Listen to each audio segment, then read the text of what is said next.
Assalamualaikum warahmatullahi wabarakatuh.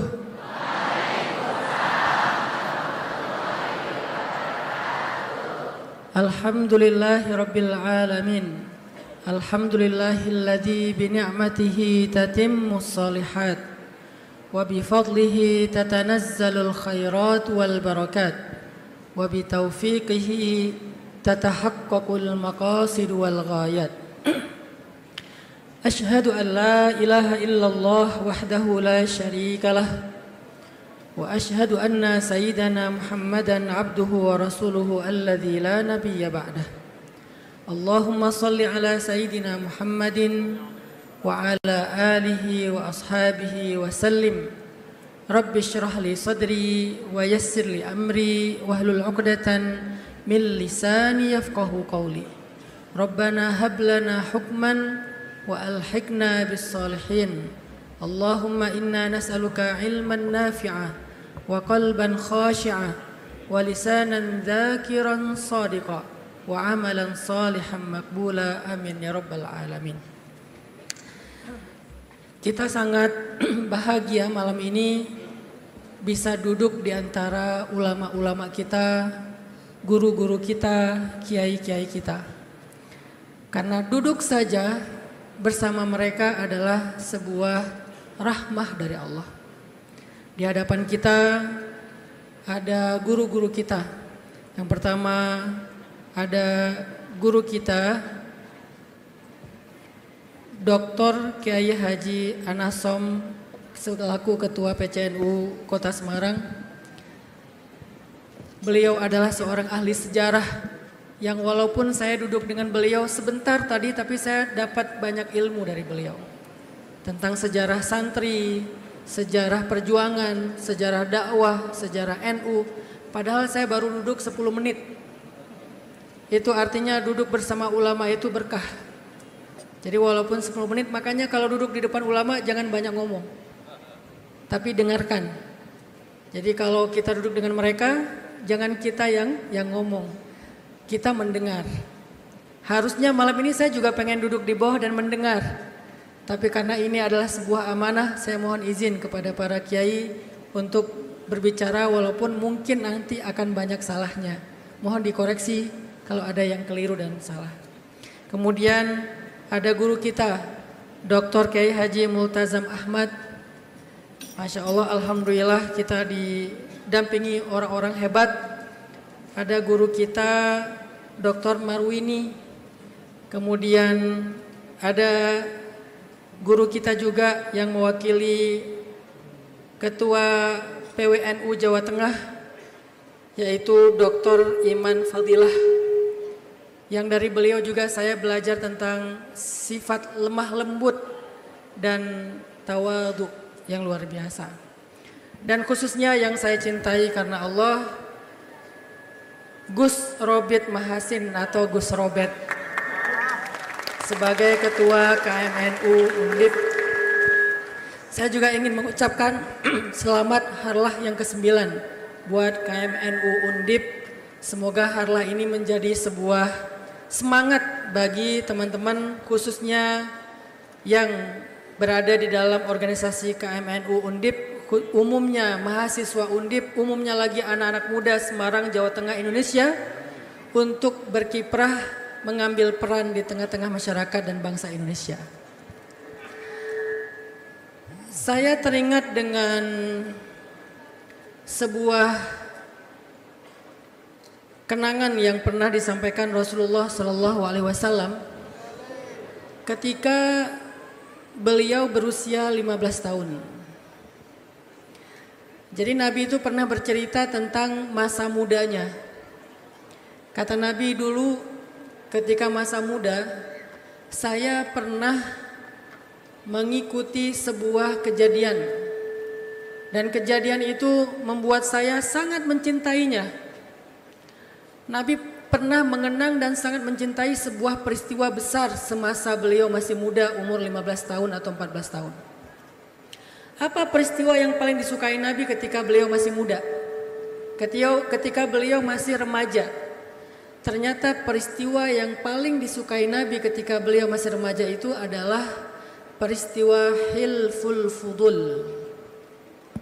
Peristiwa Hilful Fudul yang terjadi beberapa saat setelah perang Fijar namanya. Jadi waktu itu di tahun yang sama ada dua peristiwa besar. Yang pertama adalah peristiwa militer, konflik senjata, dan yang kedua adalah peristiwa sosial. Peristiwa militer itu namanya Perang Fijar, sedangkan peristiwa sosial itu namanya Hilful Fudul. Bukti bahwa Nabi itu rahmatan lil alamin, beliau tidak mengomentari tentang Perang Fijar. Beliau tidak mengatakan aku sangat mencintai Perang Fijar, seandainya Perang Fijar terjadi lagi aku pasti akan hadir dan seterusnya. Nabi tidak terlalu banyak berkomentar tentang Perang Fijar. Walaupun Nabi hadir dalam Perang Fijar, tapi nggak ikut berperang. Karena beliau masih kecil, beliau hanya diberikan amanah untuk mengumpulkan anak panah oleh paman-paman beliau. Nabi tidak mengkomentari Perang Fijar, karena Nabi sebetulnya nggak suka dengan sebuah kekerasan. Justru yang dikomentari oleh Rasulullah SAW itu adalah Hilful Fudul. Apa itu Hilful Fudul? Hilful itu artinya sumpah atau perjanjian. Fudul itu kumpulan orang-orang yang terkemuka. Jadi orang-orang pemimpin-pemimpin yang ada di Quraisy, yang ada di Mekah berkumpul membuat sebuah perjanjian. Jadi awal terjadinya Hilful Fudul, bagi yang belum pernah membaca kisahnya, kalau santri pasti pada hafal cerita ini. Singkatnya adalah ada pedagang Yaman dari suku Zabid datang ke Mekah berdagang. Waktu itu dia berdagang dengan seorang tokoh Mekah yang bernama As bin Wa'il. Setelah dia memberikan barangnya kepada As bin Wa'il, ternyata As bin Wa'il dengan arogan gak mau bayar. Dia gak mau membayar. Dengan berbagai macam excuse, ini barang gak bagus segala macam, tapi gak dikembalikan juga dan gak dibayar. Intinya As bin Wa'il waktu itu zalim kepada laki-laki Yaman dari suku Zabid. Akhirnya laki-laki ini mencari pertolongan ke banyak tokoh-tokoh yang ada di Mekah. Ya fulan aku dizalimi, ya wahai ya ma'syara Quraisy aku dizalimi, ya syekh aku dizalimi. Mencari pertolongan ke sana kemari, tidak ada yang mau menolong laki-laki Yaman ini. Kenapa? Karena mereka ngerasa kayak nggak enak sama As bin Wa'il sesama tokoh-tokoh Quraisy. Sampai kemudian laki-laki Yaman ini bertemu dengan seorang anak muda usianya sekitar 40 tahun, tokoh juga, namanya Abdullah bin Jad'an. Abdullah bin Jad'an ini orangnya Hanif. Bukan Hanif ya, orangnya hatinya baik. Orangnya hatinya baik. Ketika dia mendengar ada orang yang terzolimi, akhirnya dia langsung mengambil beban orang tersebut, dia bawa ke ada namanya Darun Nadwah. Darun Nadwah itu tempat ngumpulnya tokoh-tokoh Quraisy di depan Ka'bah. Dan Nabi suka di situ bersama paman beliau Abu Thalib. Sehingga akhirnya Abdullah bin Jad'an bilang, ya ma'syara Quraisy, nanti malam datanglah ke rumahku, aku ingin menjamu kalian makan. Karena dia orang kaya dan dermawan. Nanti malam datanglah ke rumahku, aku jamu kalian makan di rumahku. Jadi kalau di kita kayak bancaan lah atau selamatan lah ya. Jadi makan-makan ceritanya. Karena itu salah satu ciri orang-orang yang dermawan, suka memberi makan, itu amut ta'am. Akhirnya malamnya berkumpullah tokoh-tokoh Quraisy di rumahnya Abdullah bin Jad'an. Dan di situ ada Rasulullah SAW dibawa oleh paman beliau Abu Thalib. Disitulah Abdullah bin Jad'an membela haknya laki-laki dari Zabid Yaman. Dia katakan ini adalah saudara kita dari Yaman. Dia datang ke Mekah berdagang karena mempercayai amanah dan jujur adilnya penduduk Mekah. Tapi sampai di Mekah kemudian dia dizolimi oleh As bin Wa'il. Haknya tidak diberikan. Apakah kalian akan diam saja dan membiarkan kehormatan Ka'bah dan penduduk Mekah ini tercoreng? Dia bisa membangkitkan harga diri penduduk Mekah sehingga akhirnya semuanya bangkit. Mereka marah kepada As bin Wa'il dan mereka mengatakan kita akan membela hak orang ini dan mengembalikan semua yang menjadi haknya. Disitulah kemudian mereka helpful, mereka membuat perjanjian, semuanya mengangkat tangannya, mereka berjanji mulai hari ini tidak ada satupun orang yang dizolimi di kota Mekah kecuali seluruh suku di kota Mekah akan mengambil alih dan membela hak-haknya. Maka perjanjian itu kemudian dikenal dengan nama Hilful Fudul. Ketika Nabi sudah dewasa, mendapatkan wahyu, mendapatkan risalah Islam, Nabi pernah bercerita tentang Hilful Fudul dengan satu kalimat yang sangat pendek tapi istimewa. Apa kalimatnya? Aku pernah menghadiri sebuah perjanjian orang-orang yang istimewa. Jadi yang menamakan itu Hilful Fudul itu adalah Rasulullah SAW. Perjanjian orang-orang yang terkemuka, orang-orang yang mulia. Seandainya aku diminta untuk menghadirinya setelah Islam, maka aku pasti akan hadir dan aku lebih menyukai itu daripada humurin ni'am, daripada dunia dan seisinya. Betapa Nabi mencintai sebuah perjanjian keadilan, yaitu Hilful Fudul, sampai Nabi mengumpamakan aku lebih mencintai Hilful Fudul daripada dunia dan seisinya. Apa pelajarannya buat kita teman-teman di sini? Ternyata Nabi itu adalah seorang change maker, seorang agen perubahan. Nabi itu adalah seorang yang sangat adil. Nabi itu adalah orang yang sangat empati. Nabi itu adalah orang yang sangat care. Nabi itu adalah orang yang gak bisa diam melihat kezaliman. Nabi itu adalah orang yang sangat antusias untuk menegakkan keadilan.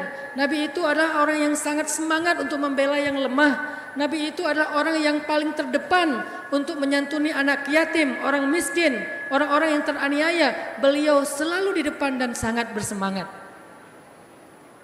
Dan itulah semangat perubahan yang sudah dicontohkan Nabi bahkan sejak beliau usia 14 atau 15 tahun. Jadi kalau hari ini kita bicara tentang pemuda dan perubahan, maka coba kita belajar dari semangat Nabi tentang Hilful Fudul. Bukan tentang perang Fijar. Jadi cara Nabi mengaktualisasi, mencari peran ketika beliau masih remaja bukan dengan tawuran. Kalau itu harusnya Nabi mencintai perang Fijar.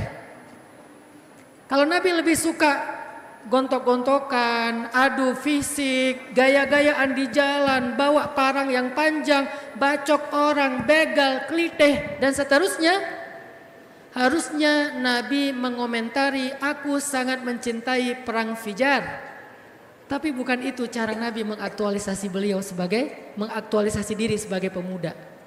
Ternyata ketika Nabi muda, Nabi lebih suka bicara tentang perdamaian, bicara tentang membela yang lemah, bicara tentang perubahan sosial, menjadi seorang inisiatif transisional yang kalau dalam bahasa dakwah disebut dengan tajdid. Dan ketika kita mentadaburi nama dari Nahdlatul Ulama, ada kata nahdoh di situ. Dan itu menyirat spirit yang luar biasa, yaitu sebuah kebangkitan. Maka anak muda Nahdlatul Ulama ketika ingin melihat nama ini dari angle anak muda, identik sekali dengan judul dan tema kita malam ini, kebangkitan anak muda. Kebangkitan anak muda di bawah bimbingan para ulama.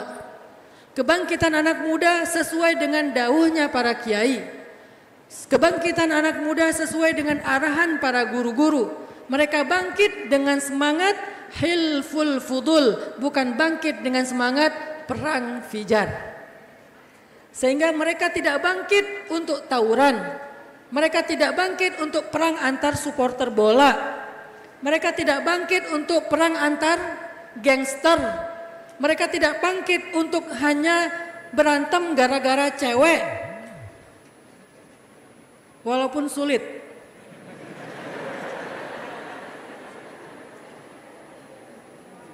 Jadi mereka bangkit dengan semangat damai.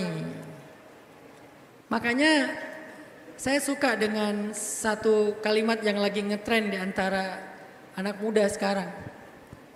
Ketika ditanya, Gencana? Kencana. Kencana yo. Kamu rapopo?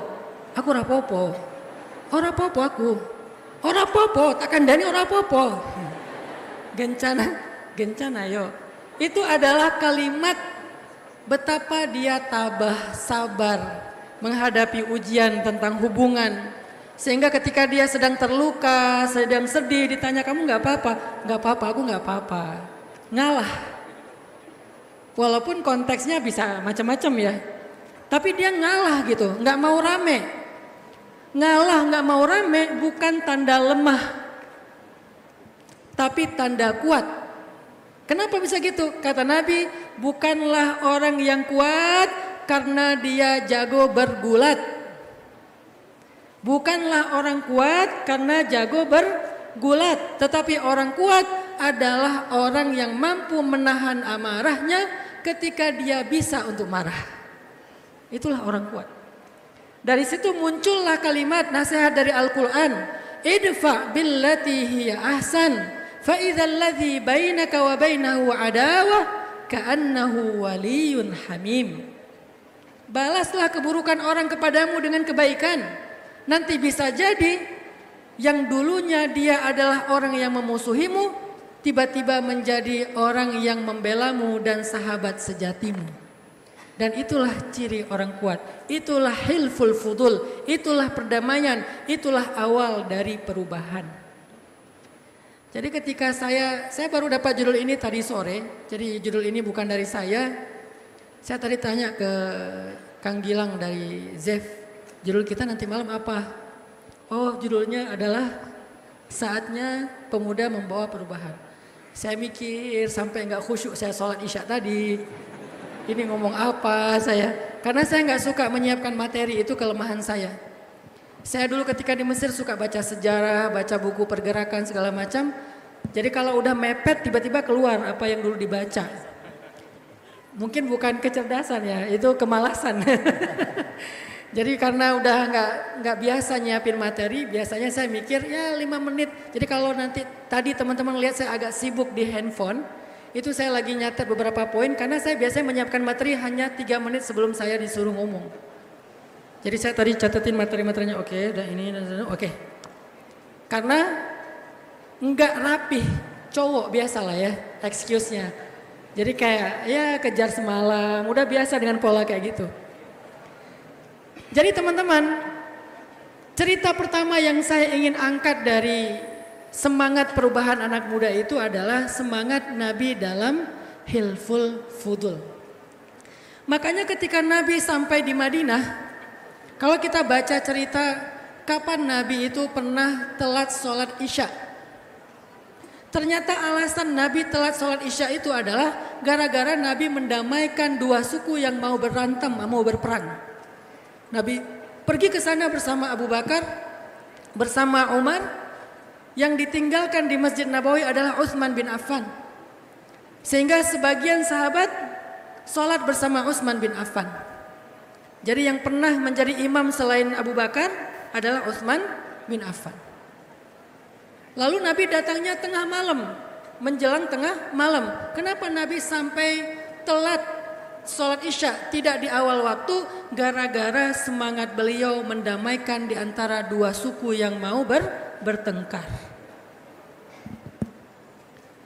Dan ketika Nabi awal hijrah ke Madinah, di antara 3 program utama Nabi ketika awal banget hijrah ke Madinah itu adalah mu'akhat bainal muhajirin wal ansar. Mempersaudarakan antara kaum hijrah dengan kaum Madinah. Disebut muhajirin dengan ansar. Maka yang paling membahagiakan saya setelah saya dibaiat oleh Kiai Marzuki, alhamdulillah saya bisa menjadi saudara sebagai tokoh pemuda hijrah muhajirin dengan sahabat-sahabat dan orang-orang yang mulia yang saya sangi karena Allah, yaitu dari teman-teman Ansor. Maka itulah program mu'akhat bainal muhajirina wal ansor. Kawan-kawan hijrah, anak-anak muda hijrah dengan kawan-kawan Ansor. Sebelum saya ke Jawa Timur. Dulu 2014 itu saya bikin sebuah metode dakwah anak muda. Saya riset 8 tahun. Karena ketika di Mesir itu saya dapat amanah dari guru saya namanya Dr. Ahmad Zaid. Beliau bilang gini, Hanan, nanti kalau kamu pulang ke Indonesia, kamu nggak usah bikin dakwah macam-macam. Saya nitip anak muda aja. Terutama anak muda yang bukan di madrasah, kata beliau. Jadi bukan santri, bukan aktivis. Tapi anak muda hobi, anak muda nongkrong, anak muda gaul. Saya nyebutnya ring 3, ring 4. Ring 1 itu aktivis, santri. Ring 2 itu yang udah ngaji. Ring 3 itu adalah yang belum ngaji sama sekali. Ring 4 itu justru yang anti-Islam. Atau yang kriminal. Maka saya diamanahi oleh guru saya, kalau kamu pulang ke Indonesia, cobalah bikin dakwah kepada anak muda yang bukan santri. Mungkin karena beliau tahu ilmu saya terbatas, jadi nggak cocok bikin pondok pesantren. Bukan ulama, jadi nggak boleh bikin pondok. Saya nggak dibolehkan bikin pondok.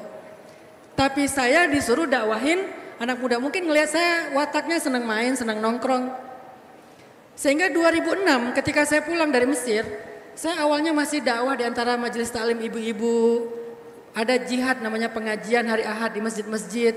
Yang datangnya kakek-kakek, materi yang paling favorit mereka mengingat sakaratul maut.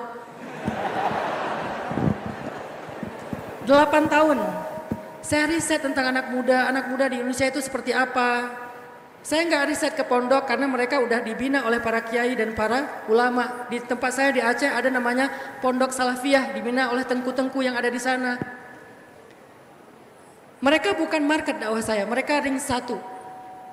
Saya riset lagi, akhirnya saya menemukan anak muda Indonesia ring 3, ring 4 itu seperti apa. Ring 3 adalah anak muda nongkrong, hobi, gaul. Ring 4 anak muda, geng motor dan supporter bola. Inilah market dakwah saya. Geng motor, supporter bola, anak nongkrong, anak hobi, anak gaul. Lalu saya cari tahu apa simbol anak muda yang bisa memudahkan saya masuk ke dalamnya. Ada namanya street culture. Nanti semuanya pakai baju kotak flanel, pakai celana biasa atau jeans, pakai sepatu DC atau Vans. Akhirnya saya pakai kupluk. Ini adalah simbol budaya Rastafarian. Salah satu elemen street. Jadi kupluk ini ada maksudnya, kenapa saya pakai kupluk, biar nggak disuruh jadi imam. Kalau saya pakai peci atau pakai sorban, saya disuruh jadi imam. Saya nggak ngerasa layak jadi imam. Jadi saya pakai kupluk, orang nggak percaya saya jadi imam. Sampai di bandara, kalau lagi saya terbang sholat subuh itu, orang pada dorong-dorong, kamu aja. Saya nggak pernah didorong. Disitulah saya merasa sedih. Kamu nggak apa-apa, nggak apa-apa. Saya nggak ada yang dorong jadi imam. Ya udah saya husnuzon aja. Oh mungkin ada yang lebih layak. Akhirnya di antara petugas bandara ada yang maju jadi imam. Tapi saya punya feeling nih kayaknya nih, gitulah. Benar begitu dia baca Al-Fatihah, saya langsung dalam hati saya, harusnya kan saya. Muncul ego kori. Dulu waktu kecil saya suka ikut musabakoh, pernah juara nasional, internasional, kori anak-anak, remaja, hafiz 1 juz, 5 juz dan seterusnya. Makanya di Mesir tadi dicerita, ini sebetulnya karena kepepet sih. Saya udah nikah nggak punya penghasilan. Ada audisi lomba baca Quran di channel Iqra dan Fajar TV di Mesir. Pesertanya rata-rata orang Mesir. Saya nekat aja daftar, siapa tahu beruntung. Bukan karena bagus, mungkin karena faktor beruntung. Pas saya daftar audisi, jurinya itu adalah ulama-ulama qiraat. Salah satunya Syekh Abdul Hakim, Syekh Tariq Faris. Mereka ulama dengan sanad Al-Quran yang tertinggi lah di Mesir. Jadi saya kayak talaki dengan mereka dalam sebuah audisi. Entah bagaimana ceritanya, akhirnya saya masuk 10 besar, malah jadi nomor 1, dikasihlah 20 episode acara di Iqra dan Fajar TV. Dari situlah akhirnya saya bisa bertahan hidup 1 tahun.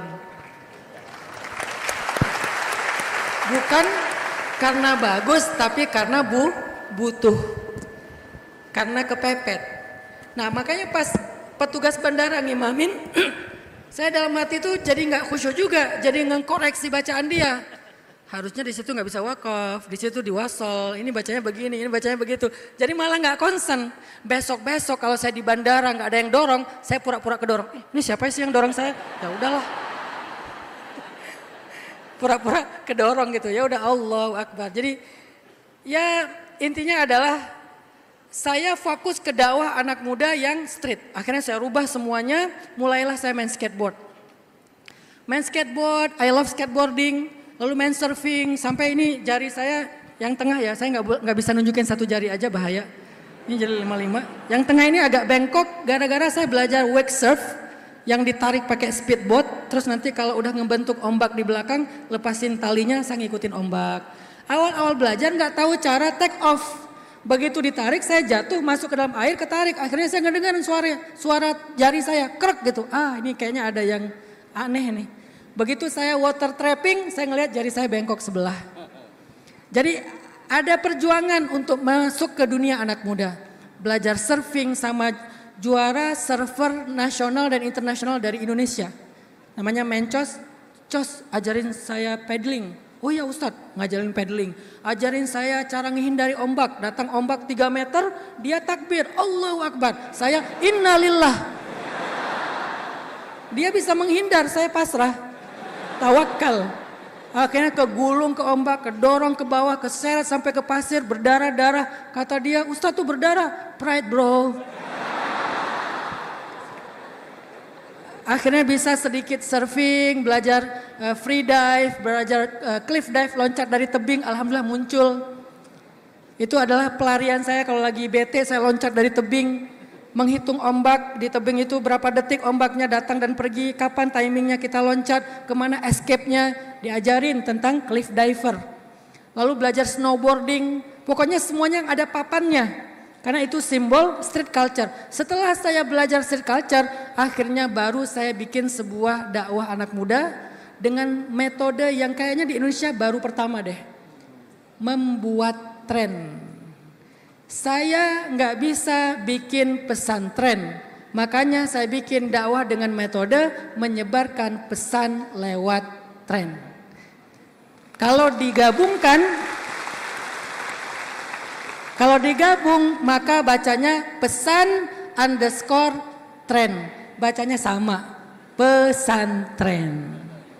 Cuman orang yang gak ngerti dikira, Ustadz santrinya berapa? Hah? Saya gak punya santri, kan punya pesantren. Ini baca ujungnya ada D-nya, pesan tren D. Pesan yang disebarkan lewat tren. Kenapa saya memilih tren? Karena dakwah anak muda ring 3, ring 4 itu nggak bisa dengan halakoh, dengan madrasah, dengan tausiah, dengan taklim, dengan majelis, nggak masuk ke mereka. Mereka masuknya dengan nongkrong, dengan membangun sebuah activity lifestyle.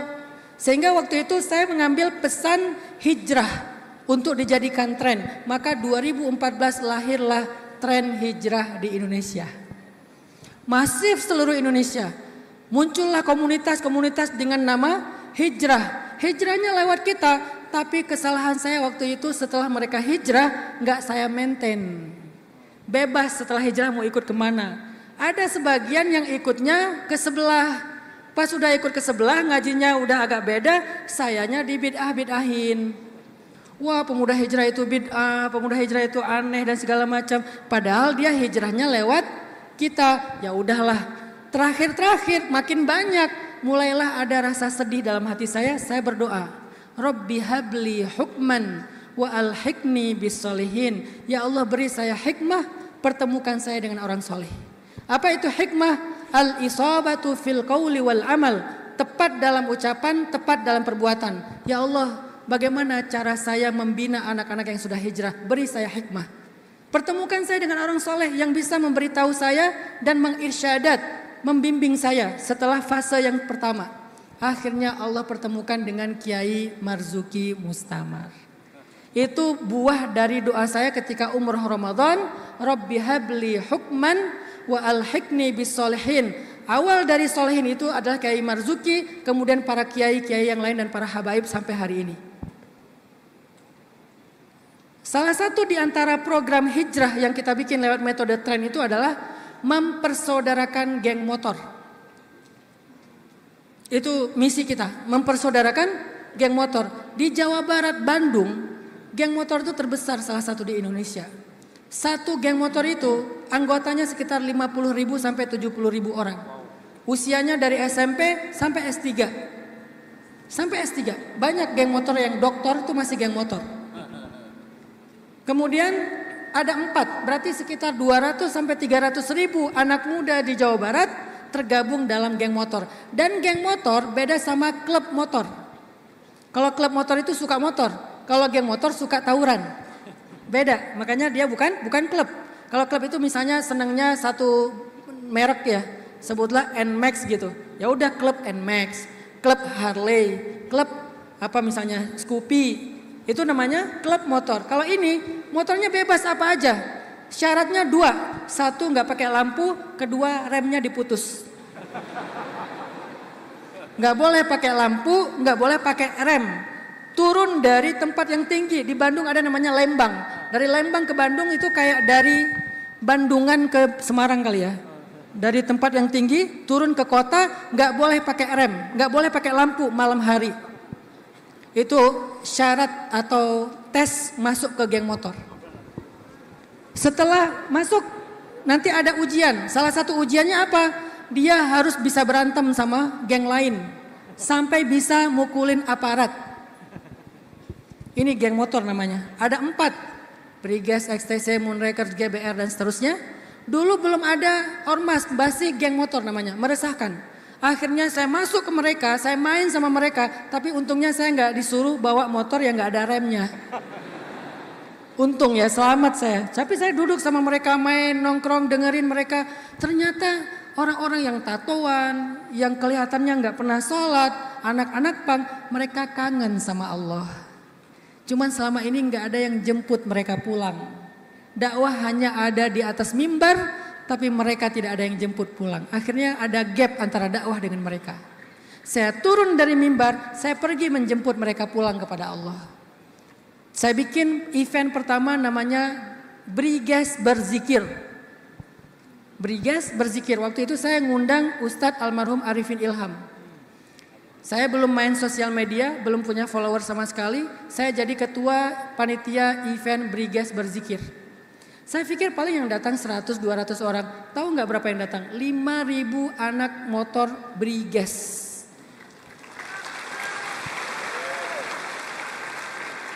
Mereka nangis, mereka zikir. 2.000 di antara mereka itu di luar masjid nggak mau masuk, padahal masjid raya Jawa Barat masih muat. Saya tanya, kenapa kalian nggak masuk? Kata mereka, Ustadz, kami orang-orang kotor. Masjid itu tempat suci. Kami merasa tidak layak berada dalam masjid. Saya menangis mendengar ucapan mereka. Ternyata mereka lebih baik daripada kita yang merasa paling suci. Mereka sadar diri dan itu awal dari sebuah taubat dan hijrah. Akhirnya mereka kita bina, geng motor Briges sudah mulai berhijrah, tokoh-tokohnya. Saya ketemu dengan salah satu tokohnya yang saya nggak bisa sebutkan namanya. Beliau kemana-mana bawa senjata api, duduk naruh senjata api. Itu mirip kayak Usaid bin Hudayr ketika awal sahabat Mus'ab bin Umair dakwah di Madinah ya. Mus'ab bin Umair itu kan dakwahnya lemah lembut. Datanglah Usaid bin Hudayr, datang Sa'ad bin Ubadah, tokoh-tokoh Madinah bawa pedang. Dia bilang, kamu mau pulang pergi ke Mekah atau saya bunuh nih. Jadi pakai senjata gitu ya. Kalau ini saya taruh pistol.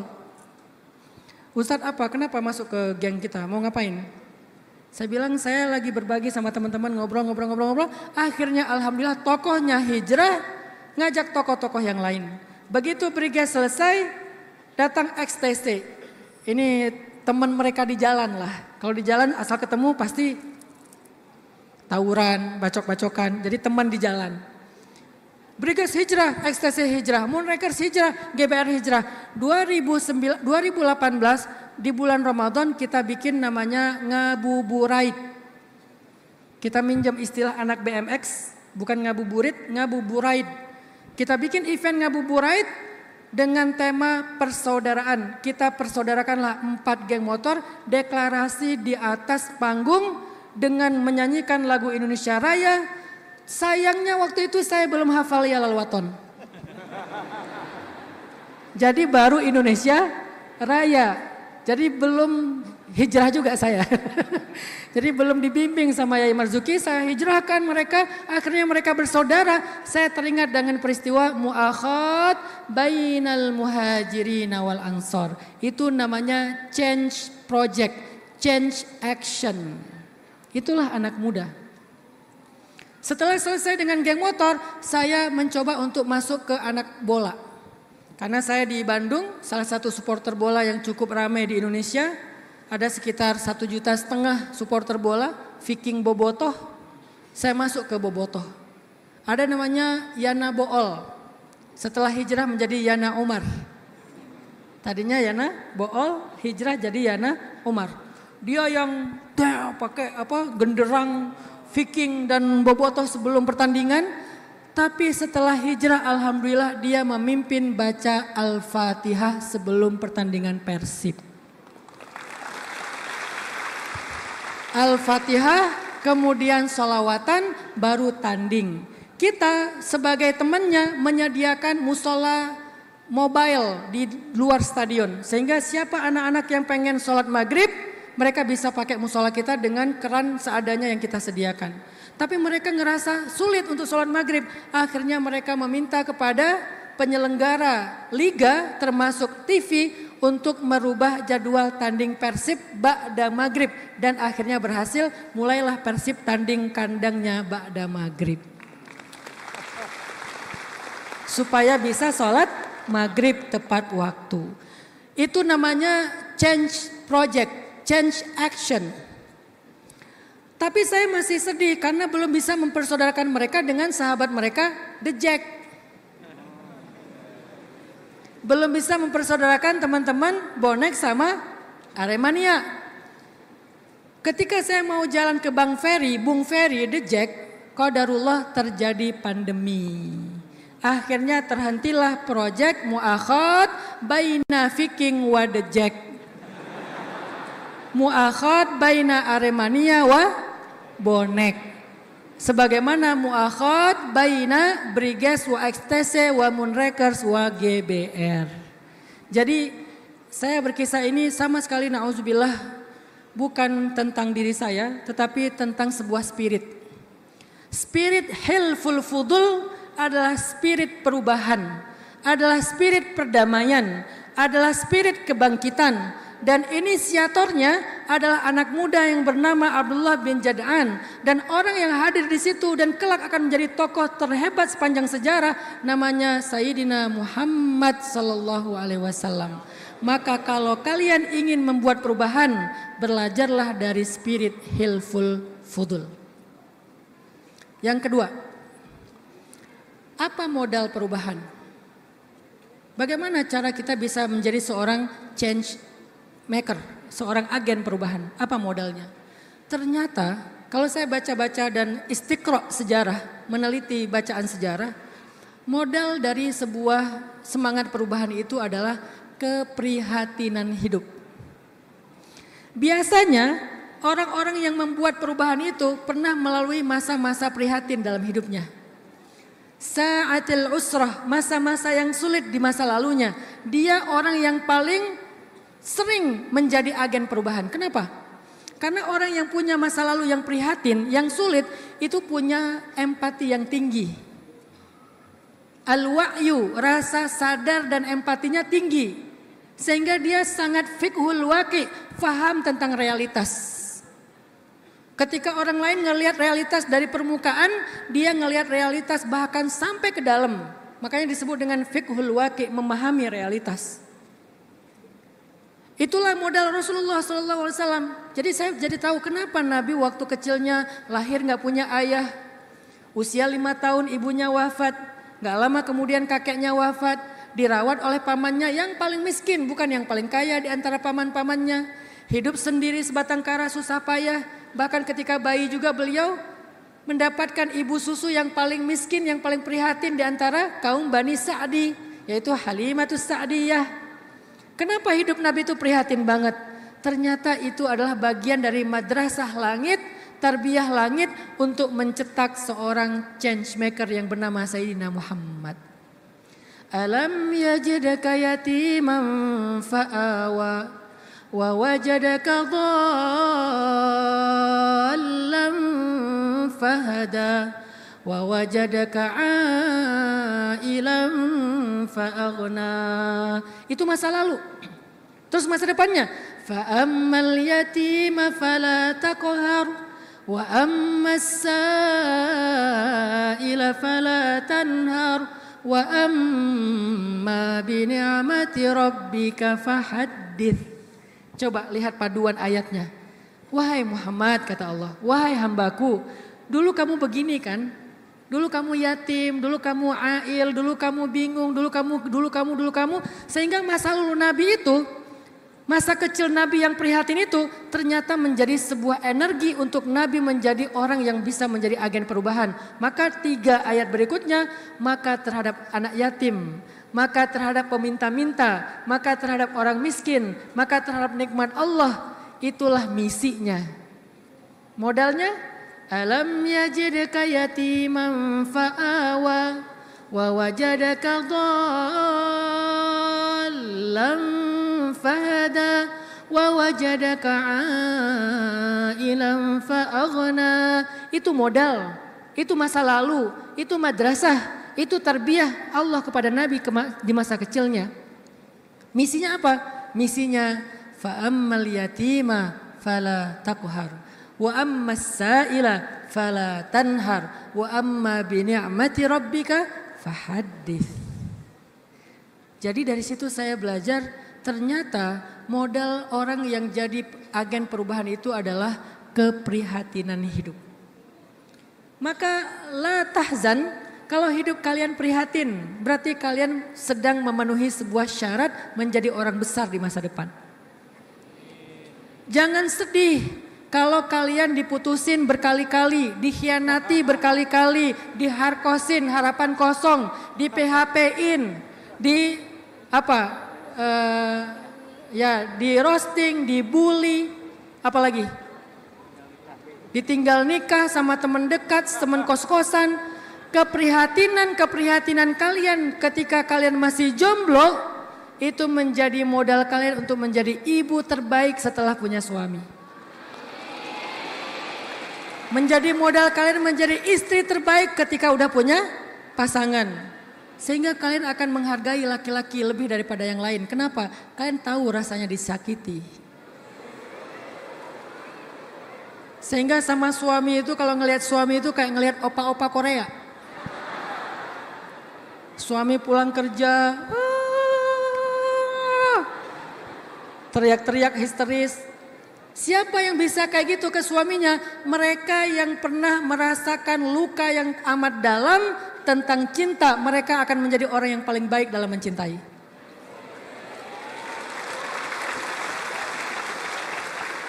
Orang yang gak pernah dilukai perasaannya, gak tahu cara menghargai perasaan. Jadi kalau kalian pernah dilukai cowok-cowok nih, bilang, alam yajidka yatiman fa'awa wa wajadaka dhallan fahada wa wajadaka ailan fa'aghna. Itu semangatnya. Aku hari ini dilukai, besok aku akan membahagiakan.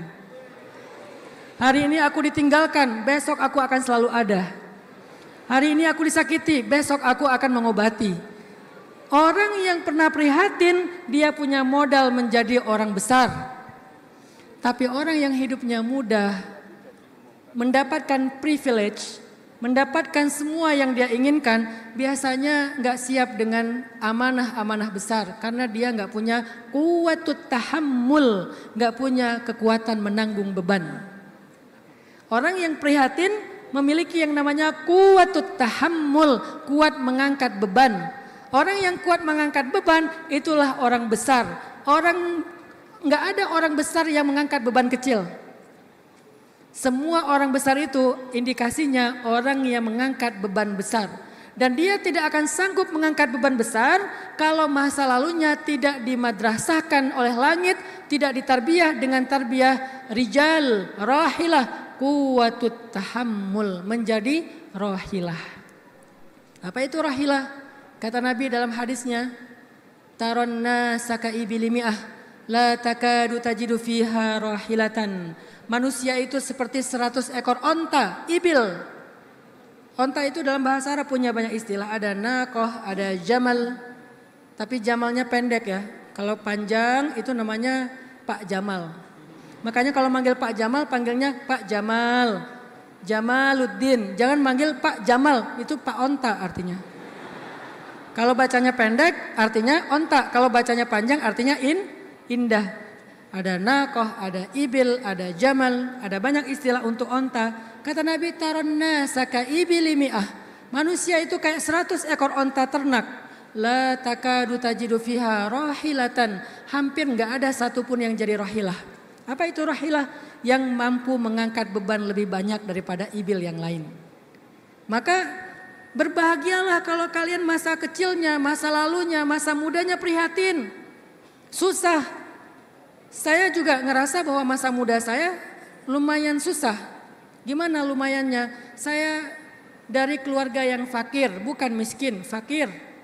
Dari mana Ustadz mengkategorikan fakir? Ketika saya dapat amplop zakat fitrah, nama ayah saya Abdurrahman, ditulis di amplop Abdurrahman dalam kurung fakir. Di situ saya bahagia. Kenapa? Karena amplopnya fakir lebih tebal daripada amplopnya miskin. Amplop fakir, bahagia. Berarti kategori keluarga saya itu fakir, bukan miskin. Arti fakir yang hari ini pun bingung mau makan apa. Yang gak punya tempat tinggal. Kita ngontrak diusir, diusir. Kenapa? Selalu gak mampu bayar kontrakan. Cuman mampu bayar sebulan, 2 bulan, sisanya gak mampu bayar. Diusir, ganti, diusir, ganti. Makanya jadilah kita kontraktor. Yang selalu ngontrak. Ayah saya tukang pangkas. Yang penghasilannya kadang ada, kadang enggak. Tapi dengan keprihatinan masa kecil, akhirnya kuwatut tahammul. Biasa lapar, biasa susah, jadi sanggup menahan beban. Mampu mengangkat beban adik-adik saya masih sekolah, karena saya anak pertama. Saya berangkat ke Mesir.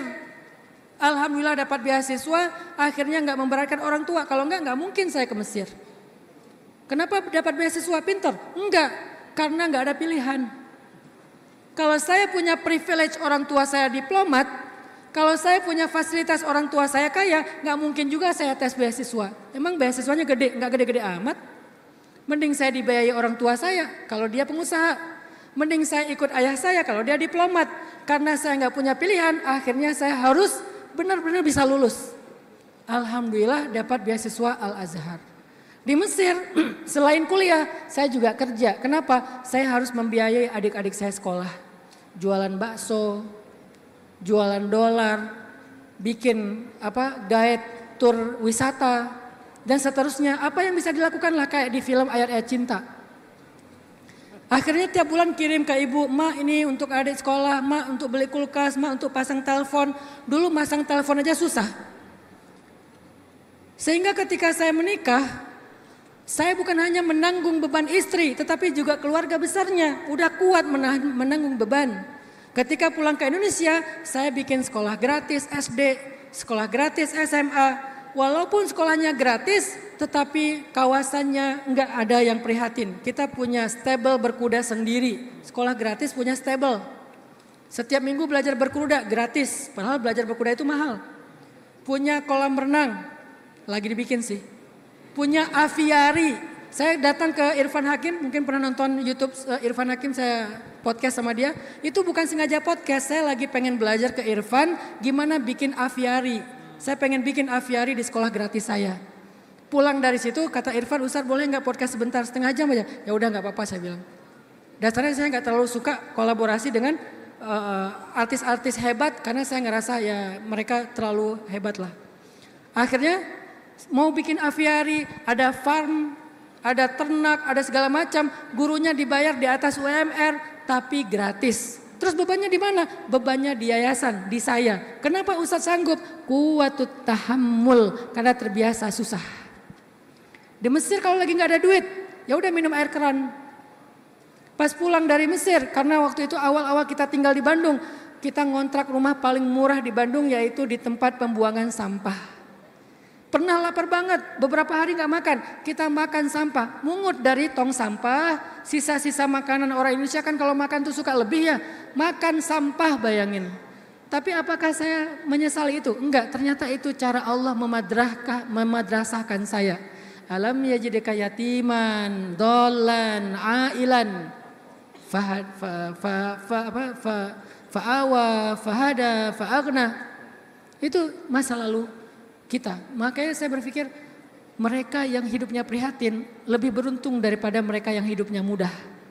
Mereka yang punya banyak musibah dalam hidupnya sampai hari ini lebih beruntung daripada mereka yang dapat semua kemudahan. Kenapa? Mereka sedang dicetak oleh Allah menjadi orang-orang besar di masa yang akan datang.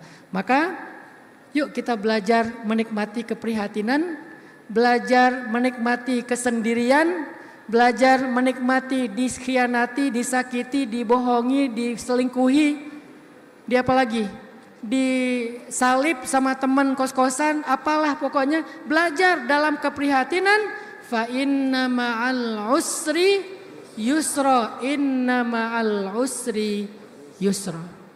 Yang terakhir, belajar dari Nabiullah Yusuf alaihissalam. Salah satu anak muda yang hebat, Nabiullah Yusuf alaihissalam. Anak muda yang masa lalunya sangat prihatin. Sangat prihatin. Paling prihatin yang kalau kita baca masa kecilnya dibuang ke sumur, lalu dijual jadi budak, lalu difitnah sama seorang perempuan, lalu masuk penjara. Ya, prihatin semua. Tapi apa akhirnya? Justru dengan keprihatinan itu dia menjadi orang besar. Ketika dia mengatakan kepada raja di tempat dia di penjara, beri saya amanah untuk menjadi ala khazaini Misr atau khazainil ard. Jadi menteri yang menjaga semua kekayaan orang-orang Mesir. Karena saya hafizun amin. Maka akhirnya Nabi Yusuf singkat cerita menjadi menteri paling berpengaruh atau pejabat paling berpengaruh di Mesir yang menjaga dan memanage semua kekayaan penduduk Mesir. Dari mana itu berangkatnya? Dari masa lalu yang prihatin. Jadi kalau ditanya Ustadz, bagaimana cara menjadi seorang yang punya semangat perubahan? Nikmatilah keprihatinan kalian, ambil itu sebagai spirit. Karena orang yang biasa prihatin, biasanya rasa ibanya tinggi. Rasa empatinya tinggi. Rasa nggak teganya tinggi. Rasa pedulinya tinggi. Maka dengan rasa itulah dia akan membuat proyek-proyek perubahan. Demikian yang bisa saya sampaikan. Mohon maaf atas segala keterbatasan. Wallahul muwaffiq ila aqwamit thariq. Wassalamualaikum warahmatullahi wabarakatuh.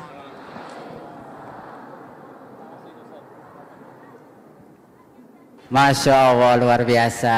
Alhamdulillah. Jazakumullah khair Ustadz atas materi yang telah diberikan kepada para pemuda-pemudi yang emang kita itu butuh change maker Ustadz. Kita butuh inspirasi buat kedepannya kita untuk membawa perubahan. Masya Allah, jazakumullah khair Ustadz atas materi yang telah diberikan.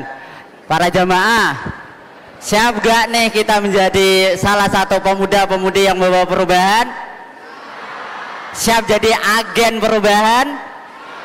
Siap jadi inspirasi untuk teman-teman semua yang ada di luar sana, kita menjadi anak muda, pemuda-pemudi yang siap jadi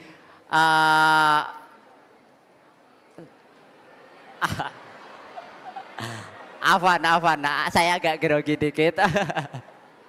Pokoknya kita akan menjadi sosok idola, menjadi change maker untuk kedepannya teman-teman kita yang ada di luar sana. Dari saya,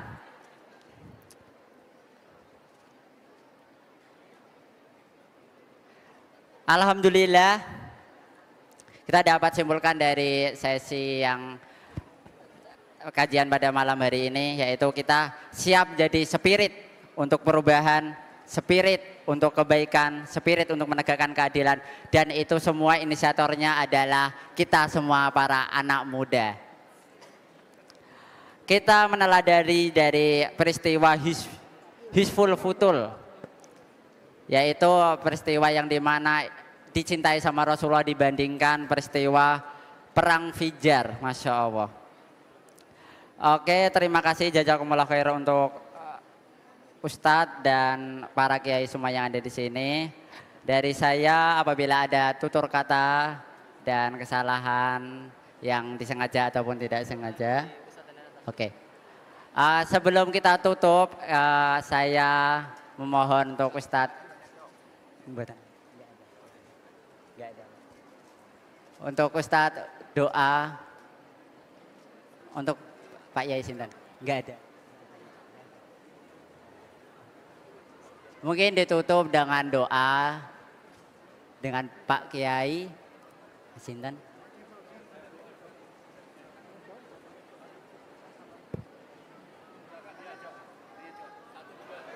Apa? Tanya jawab. Oke, alhamdulillah luar biasa kita diberi kesempatan untuk tanya jawab. Nah, ini pasti paling ditunggu-tunggu untuk jamaah semua yang ada di sini. Untuk tanya jawab mungkin satu dari ikhwan dan satu dari akhwat.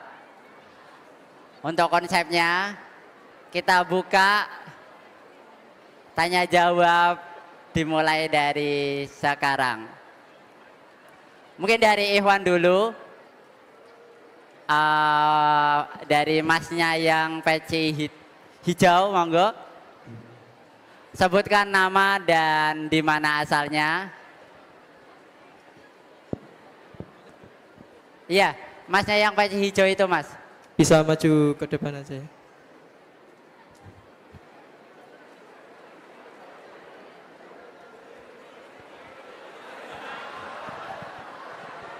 Itu bukan mau nanya, mau pulang. Bukan mau nanya, mau pulang. Cek. Izin berdiri ya Ustadz.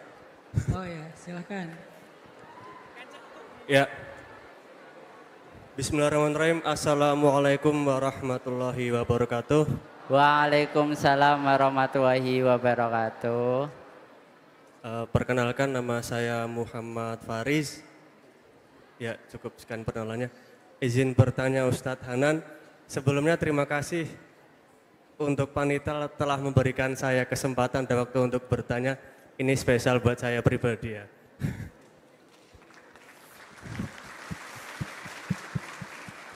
Ya Ustadz, tadi saya senang sekali sih tentang tema pada malam hari ini. Saatnya pemuda membawa perubahan. Tadi Ustadz menjelaskan bahwasanya tipikal pemuda itu ada yang ring 1, 2, 3, dan 4. Dan saya mendengar dengan seksama cerita-cerita Ustadz yang sangat menarik terkait bagaimana seorang pemuda itu bisa menggabungkan dari geng A dan geng B untuk sebuah perubahan. Nah, tapi mungkin teman-teman yang ada di sini termasuk saya, terkadang kita punya pertemanan gitu. Dan pertemanan itu mayoritas lingkaran 3 dan 4. Sedangkan kita mungkin imannya di atas mereka sedikit gitu Ustaz. Nah, yang jadi pertanyaan ini gimana? Kita ingin merubah sekeliling teman-teman yang ada di sekitar kita. Akan tetapi yang kita takutkan malah kita ingin ikut mereka Ustadz gitu. Nah, yang jadi pertanyaan adalah bagaimana kita atau diri saya bisa mendapatkan manpower atau mendapatkan ilmu, bagaimana caranya supaya teman-teman itu bisa mengikuti teman-teman yang baik yang ada di sekitarnya. Gitu Ustadz. Terima kasih. Wassalamualaikum warahmatullahi wabarakatuh. Ya, terima kasih. Faris ya namanya ya? Muhammad Faris. Saya jawab dulu ya. Muhammad Faris, kalau kita ingin jadi seorang agen perubahan di tengah circle pertemanan kita, jangan jadi, kadang-kadang gini ya, saking semangatnya kita ingin merubah lingkungan kita itu jadi annoying, jadi agak berisik. Terlalu banyak ngomong, terlalu banyak komentar, dan kadang-kadang terlalu banyak menghakimi orang lain. Dan itu adalah cara merubah dengan cara yang paling instan tapi kurang efektif. Jangan terlalu annoying, jangan terlalu berisik. Terus gimana cara melakukan perubahan? Jadilah seorang influencer. Apa itu influencer? Yang tahu bagaimana mempengaruhi orang lain. Nanti teman-teman bisa belajar teori influencer itu seperti apa. Membuat sesuatu yang bisa mempengaruhi orang lain. Jadi show don't tell. Tunjukkan, jangan cuma omongin. Maka jadilah kita sebagai contoh terbaik mereka. Memang sudah konsekuensi seorang leader itu adalah di depan. Imam itu di depan untuk ditiru. Maka dia harus jadi yang terbaik di antara mereka. Itu konsekuensinya. Maka Faris belajarlah untuk setidaknya memiliki sesuatu yang baik, yang spesial dari diri Faris yang orang lain itu akan kagum kemudian meniru. Siapapun yang pengen jadi seorang agen perubahan harus sukses. Karena kalau dia ingin membuat perubahan sementara dia sendiri adalah orang yang kurang sukses, sering gagal dalam setiap fase-fase kehidupan dia dan tidak pernah survive, nggak pernah sukses, nggak pernah memberikan contoh tentang sesuatu yang baik, maka dia nggak akan pernah bisa merubah apapun. Kita nggak apa-apa gagal, tapi kegagalan itu membuat kita bangkit, maka itulah keberhasilan kita. Nggak apa-apa kita luka, tapi tentang bagaimana kita sembuh, itulah kesuksesan kita. Nggak apa-apa kita menangis, tapi bagaimana kemudian kita tertawa, itulah kesuksesan kita. Milikilah sesuatu yang bisa dilihat orang lain, ditiru orang lain, maka kita sudah menjadi seorang influencer. Mempengaruhi, bukan mengkomentari. Makanya metode dakwah tren nggak banyak narasi, tapi lebih banyak activity. Kalau teman-teman lihat, saya jarang ceramah loh. Ceramah saya itu cuman weekend aja. Weekdays saya programming, bikin activity, bikin konten-konten yang bisa menyemangati orang. Dan kontennya itu sebagiannya bukan hanya 1 minute booster, itu editan orang lain. Saya sendiri bikin konten berkuda, dulu main skateboard dan segala macam. Kalau sekarang mungkin lebih berkuda, main volley, nongkrong di masjid, nongkrong di sebuah youth space. Jadi kita menginfluence orang dengan menunjukkan dulu sesuatu yang kita ingin pengaruhi dan kita enjoy di situ. Misalnya, pengen ngajak teman ngaji, gimana caranya? Jangan bilang, yuk ngaji. Jangan hanya kayak gitu. Itu boleh, tapi itu sederhana. Terus gimana cara yang lebih baik? Tunjukkan kalau kita ngajinya lebih bagus. Kalau kita nggak bisa nunjukin diri kita lebih bagus, tunjukkan orang yang ngajinya lebih bagus.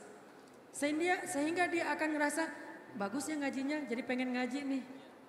Oh ternyata ngafal Quran itu gampang ya, jadi pengen ngafal surat-surat pendek nih. Jadi show, don't tell. Jangan terlalu annoying, jangan terlalu berisik.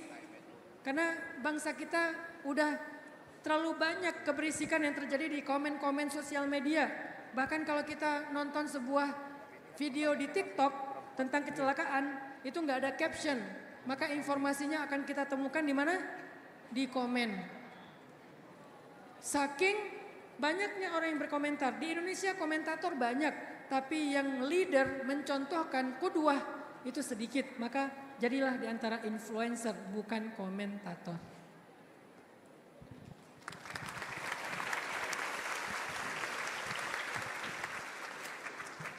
Saya kasih contoh sedikit. Tahu Habib Nurmagomedov ya? Kapan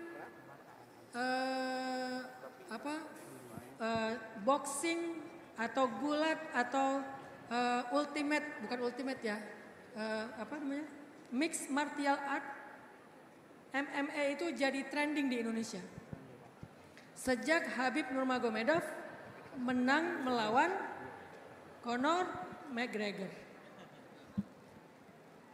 Jadi apa yang ditunjukkan sama Habib, sama Lionel Messi, sama Ronaldo itu lebih dahsyat daripada apa yang dibicarakan oleh komentator di acara-acara itu. Di bola ada komentatornya. Bukan gara-gara komentator itu kita jadi rajin main bola, tapi karena ngelihat atraksinya Lionel Messi dan Cristiano Ronaldo. Bukan gara-gara komentator di acara Ultimate Fight itu yang membuat kita akhirnya mau belajar tarung bebas. Tapi gara-gara Habib Nurmagomedov yang kemarin Islam sama Hamzah. Akhirnya kita jadi semangat pengen belajar mixed martial art, tarung bebas.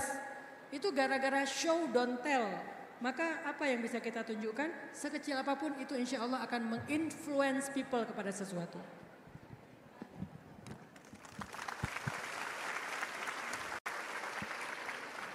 Masya Allah, syukron Ustadz. Berarti kita harus menjadi influencer untuk saudara-saudara kita atau teman-teman kita ya Ustadz. Masya Allah. Terima kasih buat Ustadz untuk jawaban dari pertanyaan dari saudara Sintan tadi.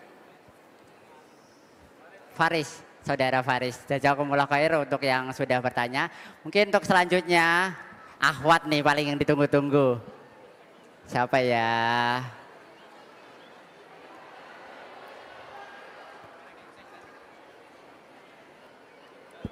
Mungkin dari Pak Yai kalau mau menunjuk yang Ahwat.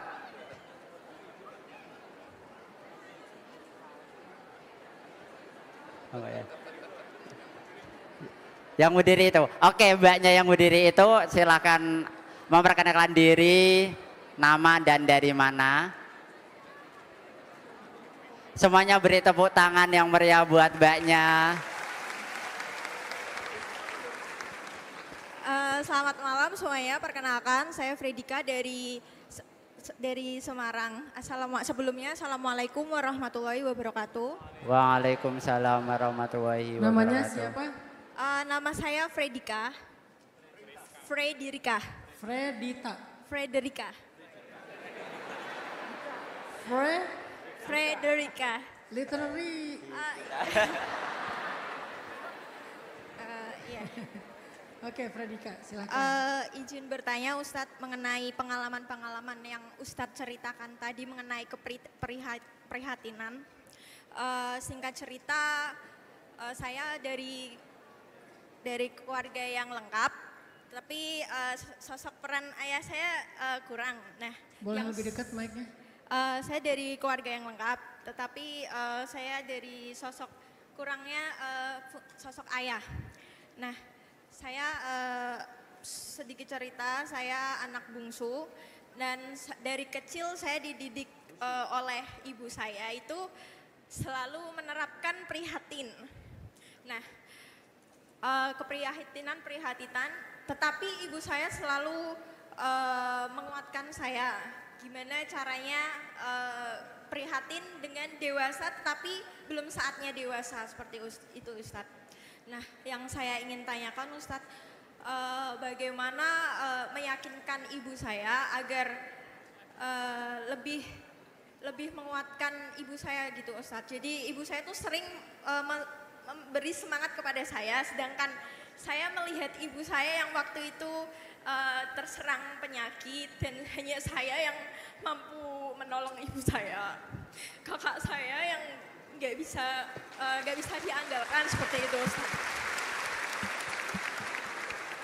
Terkadang saya tidak bisa menceritakan ini ke teman saya karena seperti yang Ustadz katakan berada di lingkungan teman-teman yang mempunyai privilege yang tinggi, entah orang tuanya seorang diplomat, pengacara, notaris seperti itu. Nah, sedangkan saya hanya punya seorang ibu yang kuat. Nah, ibu saya ini membesarkan dan selalu memberi nasihat-nasihat, "Duk, tolong prihatin ya, no. Tolong prihatin." Saat itu saya bekerja fotografer wedding syar'i. Nah, di situ dengan ekonomi yang saat itu turun, saya membantu ibu saya karena ibu saya saat itu sedang sakit. Nah, dari kurangnya sosok ayah itu, dari masa lalu seperti itu, ketika saya menemukan seseorang yang mungkin yang saya anggap itu sebagai rumah saya, tetapi ternyata itu mengecewakan saya karena saya sudah sepenuhnya percaya dengan seseorang itu Ustadz. Jadi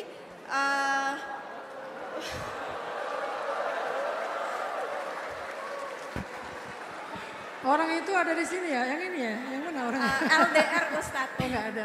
LDR. Nah, jadi bagaimana sih dan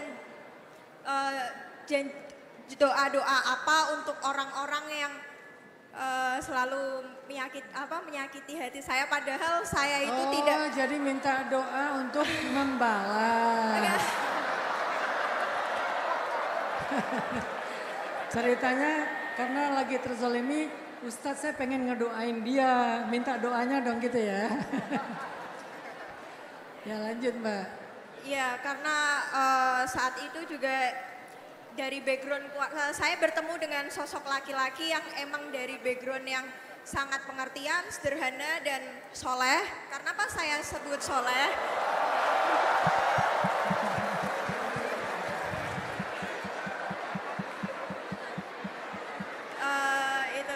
Kenapa saya menyebut soleh? Karena dia dari keluarga yang anak yatim dan mendidik adik-adik saudara-saudara perempuannya. Nah, yang bikin saya sakit hati Ustadz,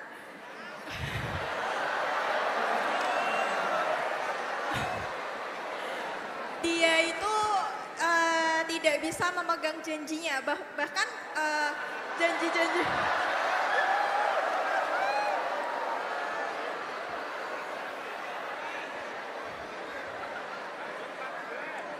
Ya pertanyaannya?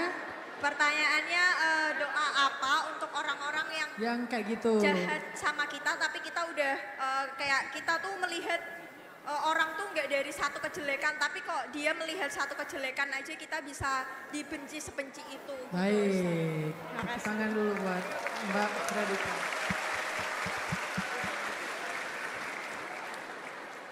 Pertama-tama Mbak mendengar cerita Mbak tentang keluarga, masa lalu, dan cerita tentang sosok yang pernah menyakiti hati, maka saya yakin dan mendoakan Mbak adalah orang yang insya Allah akan jadi istri yang hebat.